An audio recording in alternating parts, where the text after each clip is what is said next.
Hey guys, Andrew Shrout. I'm here on the sideboard with Aaron Barich. How's it going, man? It's going good. So you are playing Naya Aggro today, which is maybe not a surprise to viewers at home who have been paying attention to the Open Series, particularly the Open Series here in Dallas recently. So tell me a little about your history with the archetype in general and why you chose to play the deck again today. My history with Naya is pretty good. I played it at the Open in Dallas last year, and I had 2 top 8s. It was double standard weekend. I ended up winning the second day. I played Naya Aggro at a Sunday Super Series qualifier, ended up winning that, so I'm going to be playing that next February. Cool.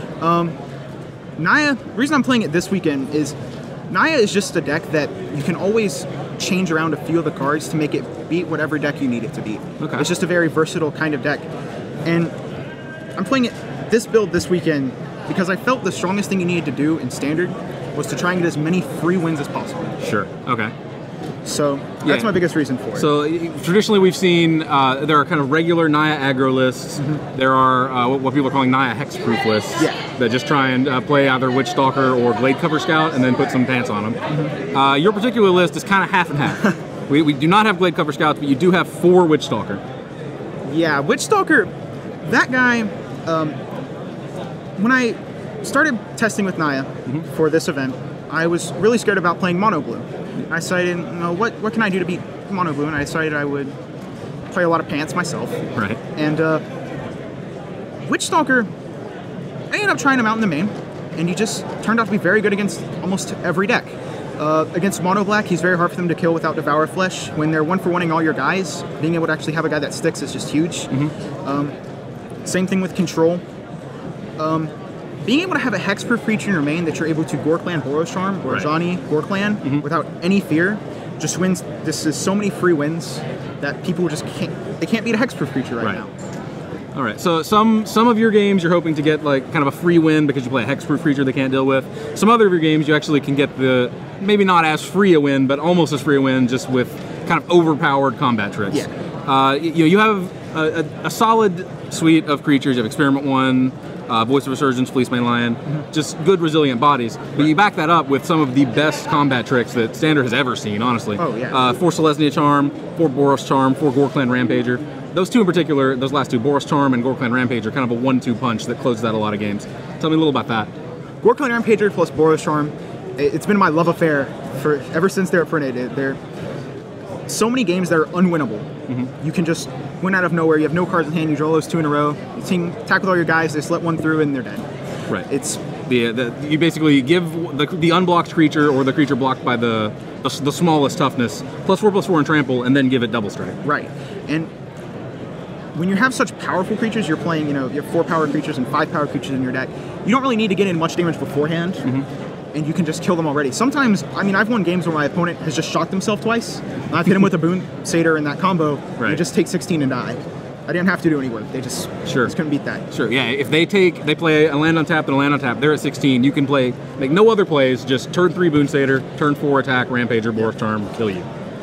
People get a little mad when they I have no creatures in play and then they're dead while they're at 16 life.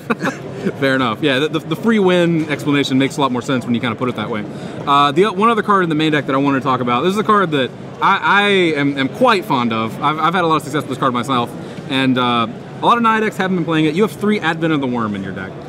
Advent of the Worm does kind of the same role as Boon Satyr in the fact that you can have no creatures in play, and then at the end of their turn you have a 5/5, then you can either double strike it with a Johnny, double strike it with Boros Reckoner, pump spell it, Boon Satyr's on curve with it, and you can just get in double digits of damage when 1 second you have no creatures, and the next they're dead. Right.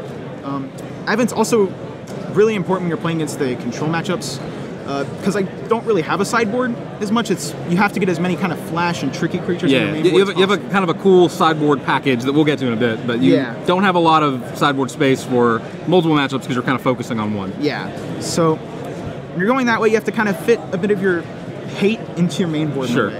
By hate, in this case, basically a flash threat. He's very good against the controlling decks. Yeah, for sure. A 5/5 out of nowhere can kind of change the race math on its own. Right. But in this particular deck, it's a 5/5 that can gain. It could be a 9/9 trampler. It can be a 9/9 double striking trampler. In fact.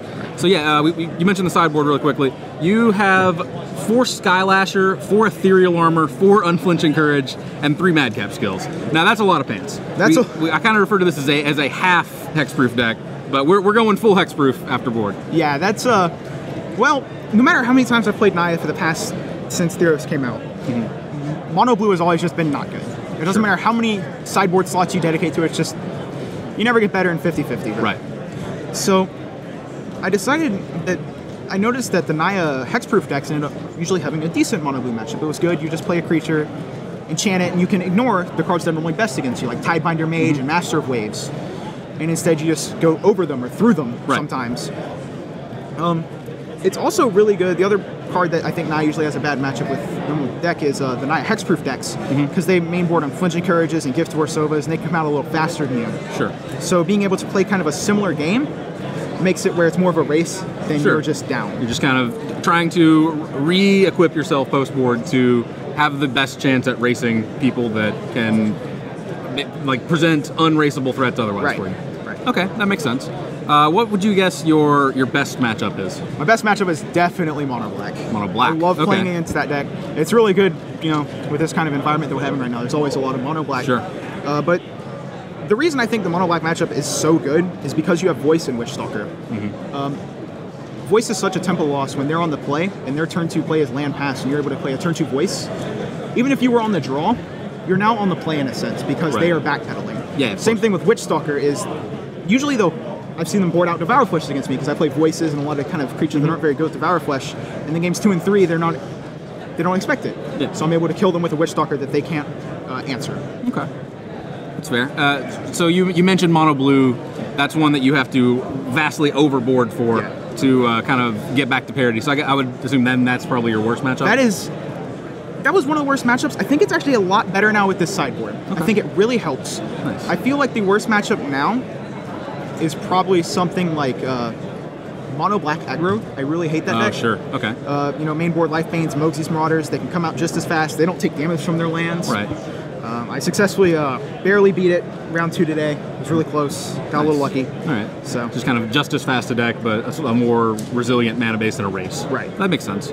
So tell me a little bit about how your day has went. We were in round 6, is that right? We were round 6. 6-0. I'm 6-0. Not bad. Good day so far. Yeah. Played against a pretty wide variety of decks. My round 1 was Mono Black Control, mid-range. Round 2 is the Mono Black Aggro, as I said. Round 3, I played against a Jund Monsters. I love playing against Jund Monsters too. That's another really good matchup, I feel. Round 4, I played against a Bug Control deck. Oh, wow. I got blown out game 2 by a Gaze of Granite. That was unexpected. That same game, he curved turn 2 Ashiok and a turn 3 Kiora, so that was not a fun one. It was very fun for him. He had a lot of fun plussing Ashioks, but then I played against round 5, played against Naya, hexproof on camera.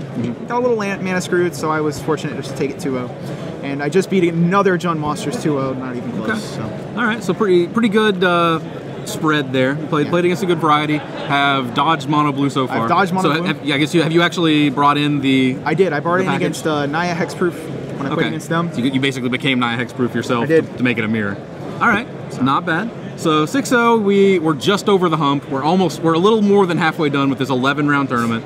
But 6-0, it's you can't complain about that start. I cannot. I'm very excited for the day so far. Sure. It's going great. Good luck, man. Thank you very much. I'll need it. Stick around. We've got way more coverage coming of the Star City Games Standard Open here in Dallas.